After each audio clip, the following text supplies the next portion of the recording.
The secret to speed is timing, not effort. If we can help swimmers optimize their timing, we can help them swim faster in any event without changing any other skills. If freestylers want to go fast, they need to be able to use the right timing to create that speed. Hi everyone, Andrew here, helping you help your swimmers get faster. In freestyle, swimmers can change their speed without changing their effort simply by changing their timing. How does it work? Well, every time a swimmer takes a stroke, they are creating propulsion.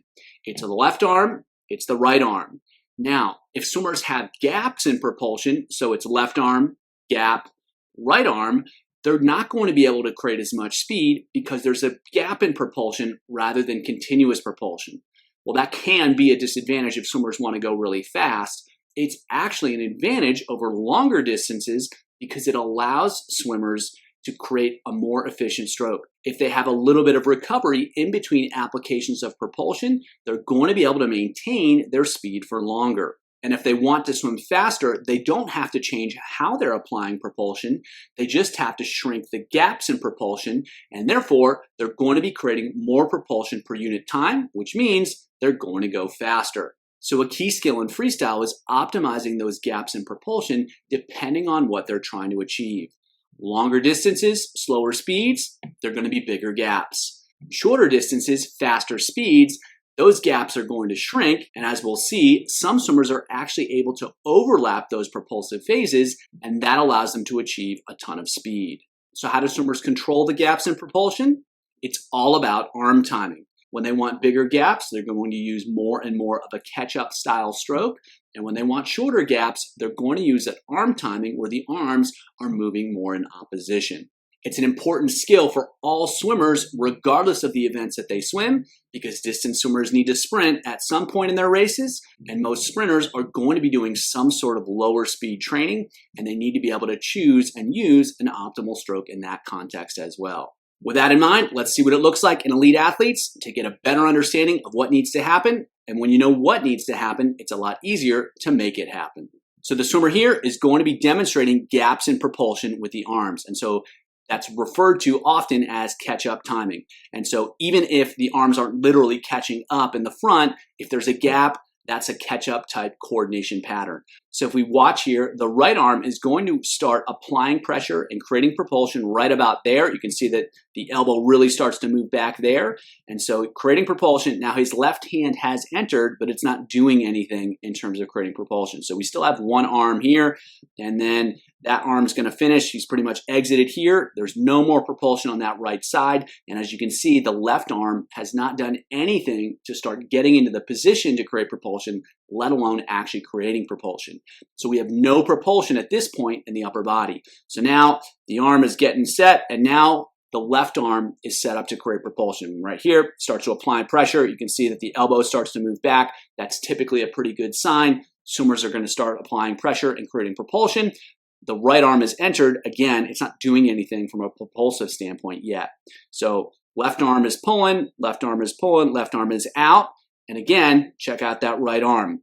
Nothing has happened yet in terms of setting up the stroke, let alone creating propulsion. So same thing we saw earlier, now creating propulsion.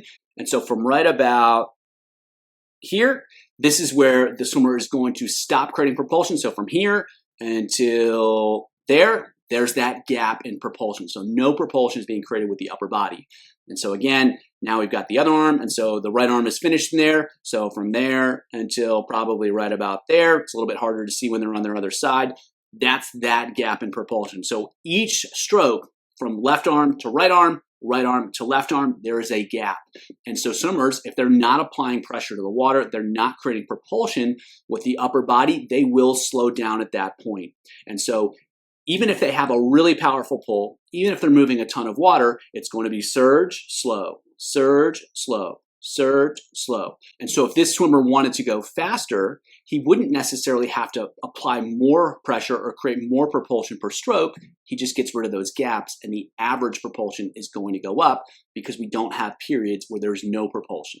Now, of course, this is a longer event. I think this is a 400 IM, the end of it. And so Removing those gaps is very challenging from a metabolic standpoint, from a fitness standpoint. And at this point, he doesn't have the ability to generate that much energy to efficiently remove those gaps. So this is the strategy that will allow him to create the most speed because it only demands so much energy. And so that's the trade-off. It's not so much that one timing creates more speed, so it's better. It's about which timing can create the most speed for the most amount of time.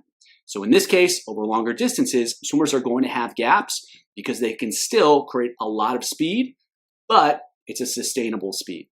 Now, when we take a look at sprinters, and I'm going to differentiate between male and female sprinters because it tends to change just a little bit, we're going to move into more of an oppositional timing. And so the arms are moving more or less in opposition.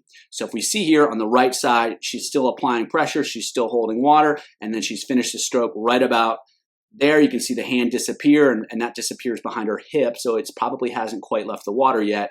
And so right there, stops creating propulsion, but if you watch the left arm, she's starting to apply pressure.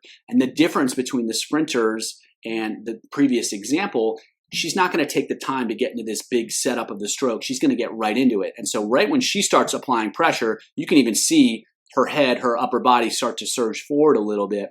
And so she's already creating propulsion at this point. And so again, right when that hand exits, she begins creating propulsion. And so the gap is going to be, if not zero, very, very close to zero. And so she's always creating propulsion with the arms in this setup. And so that allows her to create a higher speed because there's no point where she's slowing down significantly. If we watch again on this side, you can see the hand exits and she's already applying pressures down on that right side right when the hand exits on the left. And so again, she's going to be able to create more speed relative to her own abilities by using this strategy relative to a more catch-up strategy. And again, she may be creating the same amount of propulsion per pull as compared to if she was using a catch-up stroke. The difference is the average speed is going to be faster because those propulsive gaps have been eliminated. And so swimmers can create more speed simply by removing propulsive gaps rather than simply applying more pressure to the water. And of course, if they want to go really fast, they can do both. And so those are two different levers that swimmers can pull to create speed. It's not just how much propulsion they create per pull, it's the timing of the pulls that allows them to maximize the amount of propulsion per unit time. The more they can do that, the faster they are going to be able to go. So at the extreme, we have a catch-up coordination. And again, the example I showed was in a race. If he was swimming at slower speeds in practice, in an aerobic set or even warm-up, the gaps are probably going to be even bigger. There's going to be more time between those propulsive phases. And so it's a continuum. It's not an either or. The closer you get to zero gaps, we kind of have an oppositional stroke. And so in that case, full catch-up stroke where swimmers are literally touching their hands in the front would be an example of a massive gap in propulsion between arms because one arm is literally doing nothing while the other arm goes through the entire stroke cycle. And so, of course, a stroke can exist anywhere on that continuum.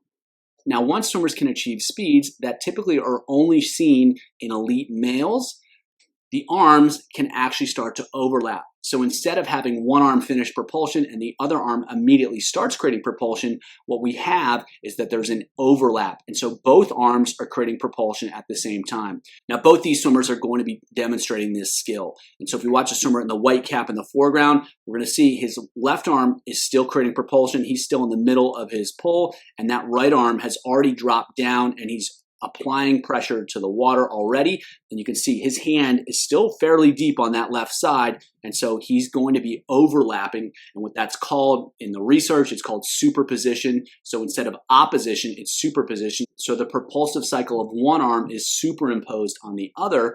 And again, not only have we removed the gaps, we've actually overlapped them. So not only have we removed the gaps, we've actually overlapped them. So swimmers are going to be able to create even more propulsion per unit time. And of course, that means more speed. So again, we'll watch here, the left arm is finishing, the right arm is already applying pressure. He's moving down into the stroke and the left arm is still underwater. And if we watch on the other side, you can see his hand enters there. He's still in the meat of the pull on the right side. He's driving down on the left. He's getting into it and he's still got his arm underwater on the right side. And so when swimmers want to go really fast, they actually have to overlap the timing in order to make that happen. Now, if we watch a swimmer on the right here, with the black cap, we're going to see same thing. Left arm is still well under the water. Right arm is driving down, and he's making that happen. Right arm here, still way under the water, still holding water, still holding water, still holding water, and then the left arm has already moved well into the propulsive cycle. So again, both of these swimmers are demonstrating this skill because it almost has to happen in order to achieve really, really high speeds at an elite level. It's not just that these swimmers can create a ton of propulsion, hold a ton of water with their stroke. They absolutely can do that. They also have to master the timing of applying propulsion and organizing the stroke in order to maximize the amount of speed that they can create. To create as much speed as possible, backstrokers have to create as much propulsion as possible. But because they're on their back, that's a lot easier said than done. To create as much speed as possible, backstrokers have to create as much propulsion as possible. And the more continuously they can create propulsion, the faster they will go. However, that's much more difficult to do on the back. Let's find out why. In backstroke, when a swimmer applies pressure to the water with one arm, they create propulsion with that arm. After finishing the pull on one side, they then transition to the pull on the other side, and they have another opportunity to create propulsion.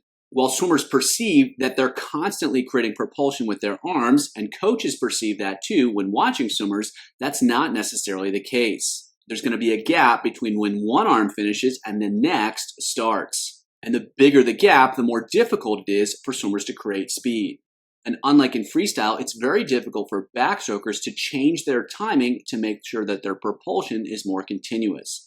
Why is that the case? Because swimmers are on their back and the upper body has limitations in range of motion. In order to effectively create propulsion, swimmers have to get their arm into the water. The only way they can do that is by rotating. The problem then becomes when one side is rotated down, the other side is rotated up. So it becomes very, very challenging to get both arms in the water at the same time in positions where they can effectively create propulsion. So that's why rotation timing becomes so important, and better swimmers are able to rotate very quickly and rotate very effectively in order to minimize those gaps in propulsion.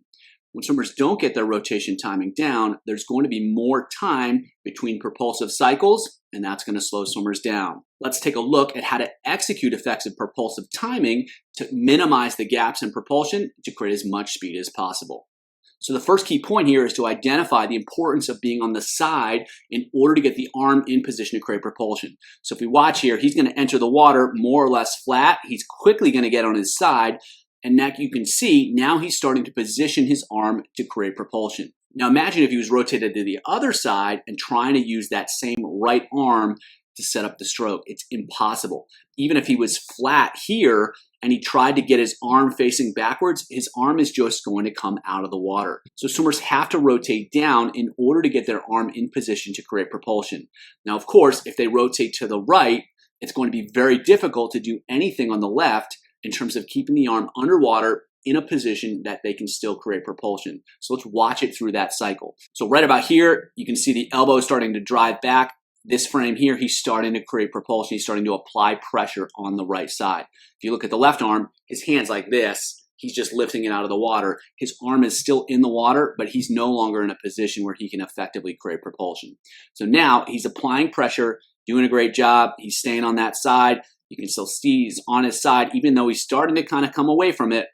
But then right here, he starts to move towards the other side. And you can see, look at that big surface area that he's got on his right arm. He's creating a lot of propulsion there with that right side. But he gets to here, there's not much happening at all. He's pretty much let go of the water. The arm is straight, the arm is deep, but he's not moving water backwards. And now he gets right into it on the other side.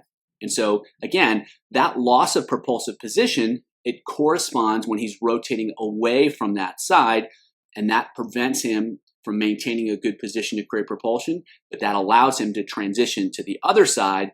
And now, again, he's in position right here, starting to create propulsion on the left side, but there was that gap from probably right around there.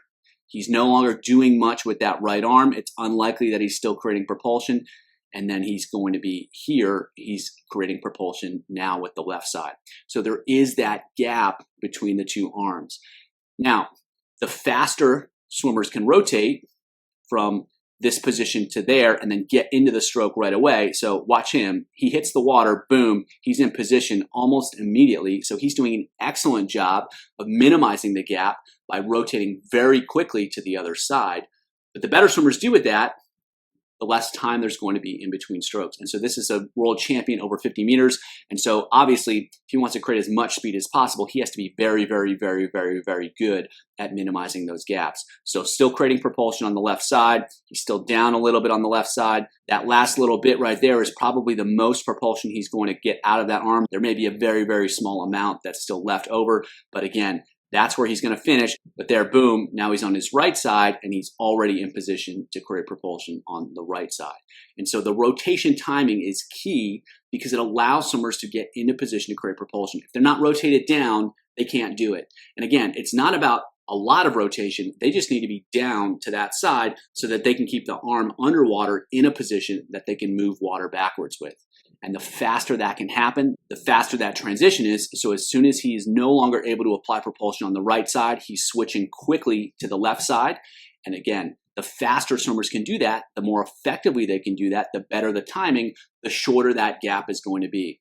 And so at much slower speeds and much less skilled swimmers, there's going to be a bigger gap because there's not quite as much urgency to quickly slam into the other side and then quickly rotate it. And so if you watch it at faster speeds, you can see how he slams in and he quickly rotates through. He's finishing on the left side and then quickly shifting to the right. And that allows him, again, keep that gap as small as possible so that he can maintain as much speed as possible. Whenever there's the gap, there's going to be a loss in speed. And so the smaller the gap, the smaller the drop. And then that average speed is going to be a lot faster. So one more time at full speed, you can see how he slams through it, quickly rotates to the other side, and that allows him to maintain as much continuity in terms of the propulsion as possible.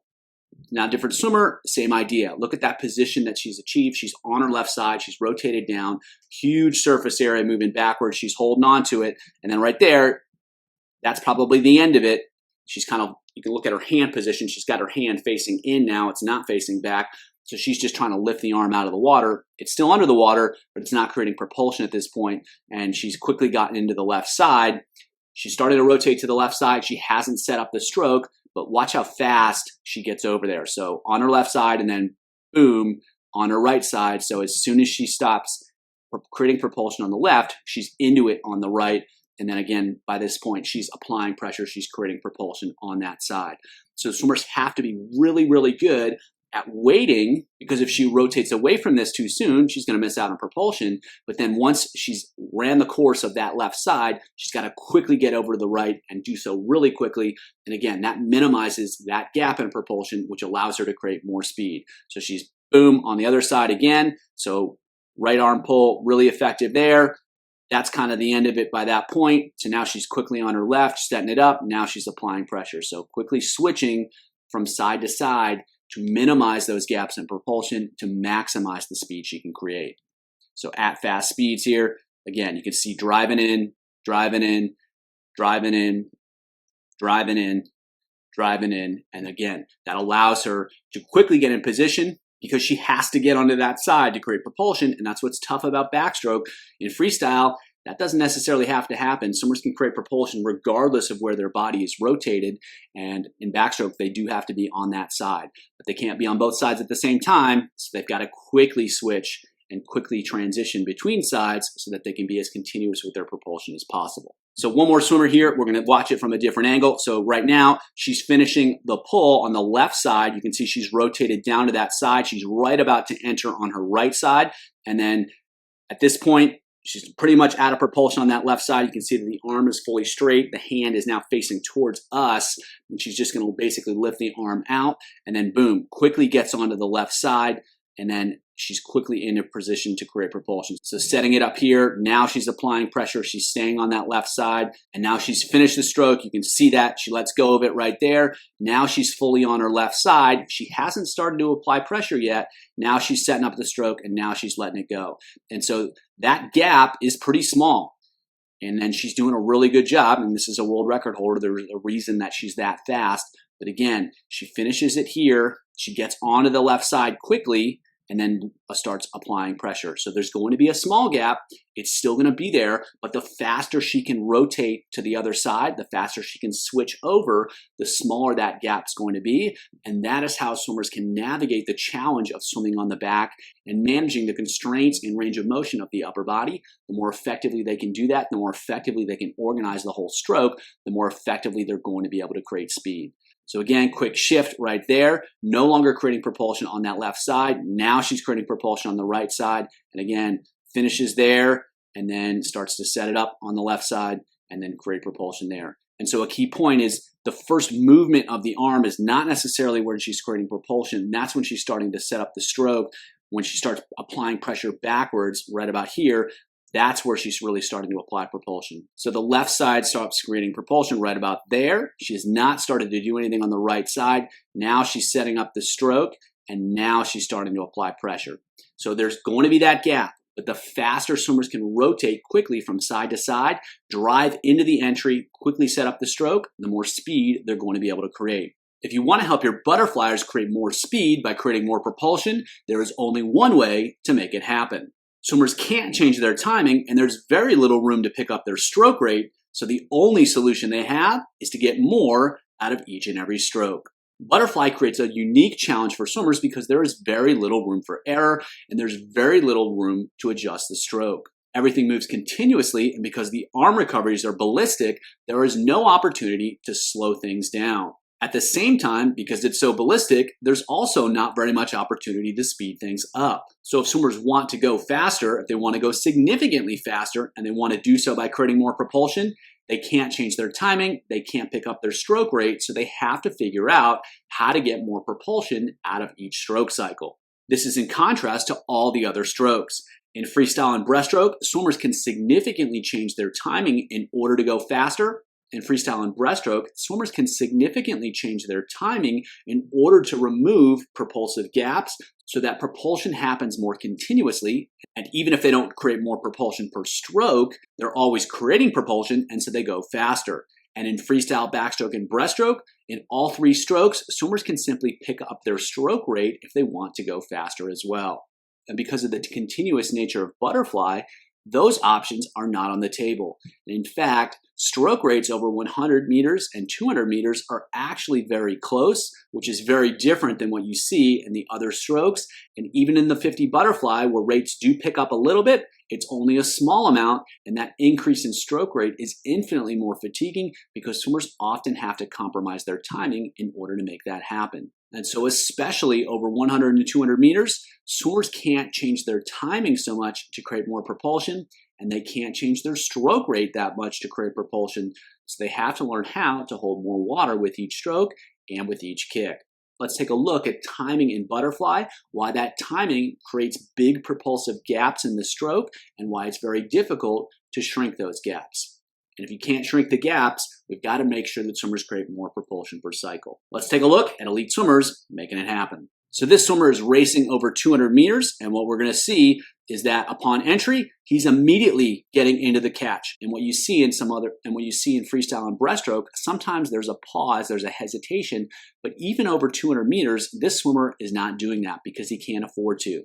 And so immediately he starts getting into a position and he starts applying pressure. So a lot of propulsion here, and now we've got nothing. And so the legs aren't doing anything, the arms aren't doing anything, and so there's going to be a big gap in propulsion with each stroke cycle. And actually, during butterfly, right around here, this is the fastest that swimmers move on the surface of the water. So this swimmer is racing over 200 meters, and what we'll see is upon entry, he's immediately getting into the stroke. He can't afford not to. He's got to set up the stroke immediately, and even that setup of the stroke happens quickly. He's got to get into it. He's got to start applying pressure. He's got to start creating propulsion immediately. So he's holding water, holding all the way through. We get a big surge in propulsion, and then we have very little because the legs aren't kicking, the arms aren't pulling, and so he's not going to be getting any further propulsion. Now, there is something called wave propulsion, which I have not talked about before. I will cover that in an upcoming video. At this point, because of the wave action of the water, some of the inertial properties of water, he does get a little bit of propulsion, but it's very quick and it quickly goes away. And then by this point, he's in a lot of trouble because he's creating no propulsion with his legs. no propulsion from his arms. So in the stroke, there's going to be a huge gap in propulsion because he's not doing anything with his arms and his legs. And if we watched here, where's the pause? He quickly moves through, he quickly recovers forwards, he quickly gets into it, and then he gets into the next stroke. There's no pause. And so in other strokes, there tends to be some pauses, especially freestyle and breaststroke. And so if swimmers want to go faster, they can eliminate those so that they can create propulsion sooner. But even in a 200, when swimmers are trying to sustain their speed, we get these huge gaps and we get continuous motion. So the gaps are going to be there. And there's not a whole lot that swimmers can do in order to avoid them. And because everything is moving continuously, the stroke rate is going to be relatively high. So swimmers are going to struggle to create more propulsion by changing their timing because they can't. And they're going to struggle to create more propulsion by increasing their stroke rate because they can't. So this is the challenge that swimmers face. And in order to go faster, from a propulsive standpoint, obviously swimmers can improve their alignment. We're just focusing on the propulsion side of it here. He's got to find a way from here all the way through to here to get more out of that stroke. Whether that's setting it up more effectively, whether that's holding water and holding those positions more effectively, whether that's accelerating more effectively.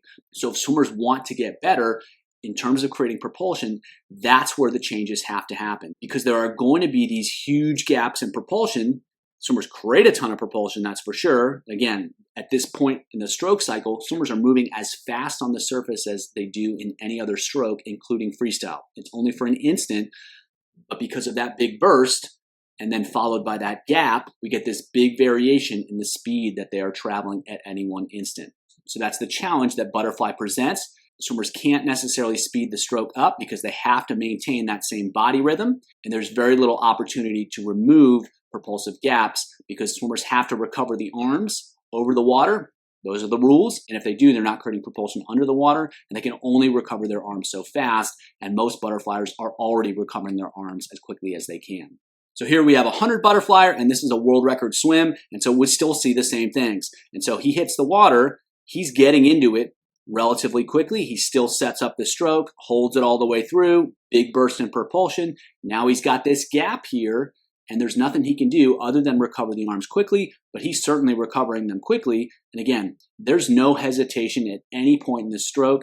Everything is continuously moving through. And so the opportunity to create more propulsion by picking up the stroke rate is not really there. And because he's continuously moving through every stroke cycle, it's not necessarily possible to get back to a propulsive phase sooner. So that's the challenge. And so if he wants to continue to go faster from a propulsion standpoint, just like every other swimmer, he's got to find a way to set it up more effectively. He's got to find a way to hold those positions more effectively. He's got to find a way to accelerate more effectively. And so that's the challenge in butterfly as compared to the other strokes. Once swimmers get the basic timing, there's not a whole lot of room to try to remove aspects of the stroke that don't need to be there because they all need to be there. And swimmers also struggle to pick up their rate. And so then the opportunity is mostly about creating more propulsion with each kick and each pull rather than changing the timing or rather than executing those skills faster. Now there is one exception, and that is with specialists over 50 meters. And so some of those swimmers will choose to pick up their stroke rate, but they do so by compromising the beginning of the pull. And so if we saw those first two swimmers, they quickly moved into the setup in the stroke, but they did not rush it. This swimmer here is just powering right through it. He's just slamming into it and then ripping it right from there. And so that's going to be the key difference, is that some swimmers are just going to try to power through it. And so you can do that to some extent in a 50-meter butterfly, but that absolutely does not work when trying to swim over 100 butterfly, and it makes it very difficult to fit in the breath as well. And so some swimmers can pick up their stroke rates over 50-meter distances, and that is where they change the timing, but mostly by compromising the front of the pull. They just get into it right away and they just kind of muscle it. And so the overall timing kind of goes out the window. There's still kick timing, it still happens, but more than anything else, they're just trying to slam those arms into the water, execute right away, and they're trying to fit the rest of the stroke around that. And so that is one way that swimmers can get around that and find a way to create a little bit more speed. However, that speed is very, very challenging to execute, and it's also extremely tiring, which makes it unsustainable. So one more example here from a swimmer who was literally winning 50-meter races at the international level by a second. So you can see right into it, she enters in a setup position, and then she's immediately applying pressure back. And so You can watch that. There's going to be very little time to fit in the breath. The stroke itself is kind of flattening out a little bit. The kick timing is almost secondary to what's happening with the arms. And so that is an opportunity for some swimmers racing over 50 meters. They can really kind of flatten out the stroke. They can just plow through the beginning of it and just rely on pure power. But again, that is not necessarily sustainable. For most cases, in most swimmers, they're going to have to find ways to hold more water with the upper body to be more effective with the kicks. If they want to create more propulsion, they simply can't use faster stroke rates or change the timing because the stroke simply doesn't work that way. Everything is already moving continuously, and so they can't necessarily move it faster. They just have to try to execute each of those phases more effectively. More than any other stroke, breaststrokers can change their timing to change their speed. They can directly influence how continuously they create propulsion, which that means they can directly influence how much speed they create. Breaststroke is unique because swimmers create propulsion with the arms and then they create propulsion with the legs. For the most part, they don't happen at the same time.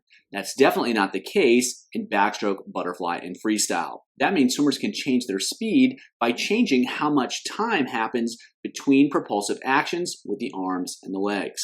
That leads to different ways to time the stroke, and you see that across different event distances. Over shorter events, swimmers are going to shrink the time between propulsive actions until it completely disappears, whereas in longer events, swimmers are going to expand the gap between propulsive actions that will allow them to create a lot of speed, but also get recovery between what their arms and legs are doing, which means they can sustain that speed for a lot longer. Effective breaststroke requires timing the propulsive actions to match the demands of the race. In this video, we're going to check out how swimmers change their timing to change their speed and how that directly influences the amount of propulsion that they create, which determines how much speed swimmers will be able to create and how long they'll be able to sustain it. Let's take a look at elite swimmers in action, making it happen. So we'll start off here with a swimmer racing over 200 meters, and we're going to take a look at those gaps in propulsion and how that influences the stroke.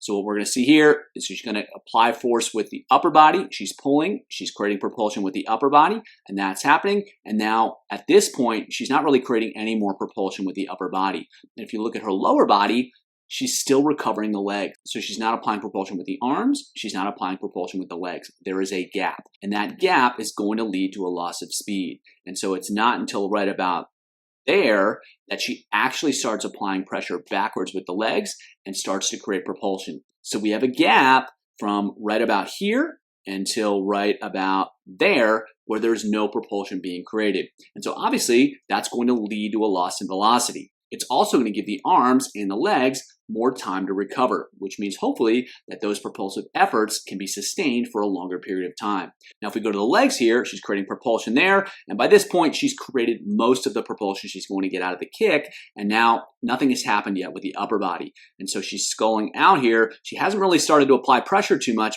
Maybe about this point, she started to create propulsion. And so we have a gap from about here to here that she's not creating propulsion either. So we've got these gaps that are happening in the stroke, which are going to lead to a loss in speed because if you're not creating propulsion, your swimmers are not going to be moving forwards. But again, if she's not using the legs, she's not using the arms, that's going to allow for more recovery. So having watched it from the perspective of what's happening with the arms and the legs, let's take a look at those individually. And so at this point, her arms are more or less recovering. She's not creating much propulsion. She's not creating much force. She's not using much effort with the upper body. So from here until all the way she gets to probably right about there, she gets to let the upper body rest, which means she's going to be able to create more force next time around because she's had an extended period of recovery. Now, if we watch the legs, the kick finishes right about there. And so from here until right there, she hasn't used the legs hardly at all. And even in this position, she's recovering the legs. So it's not necessarily the same muscles that she's using to create propulsion. And so she gets a big break in terms of what's happening with the legs as well. So she uses the arms, she uses the legs. There's gaps in propulsion between the arm actions and the leg actions. And that allows her to get a little bit more recovery so that her speed is a little bit more sustainable. So she's still creating a lot of propulsion. She's keeping the gaps relatively small, but they're large enough that allows her to recover between those actions so that she can continue to maintain her speed. And this tends to be the strategy that you see with most 200 breaststrokers, especially relative to what they would do over a 50 or 100. There's going to be more space between the kick and the pull than the pull and the kick, which allows for recovery.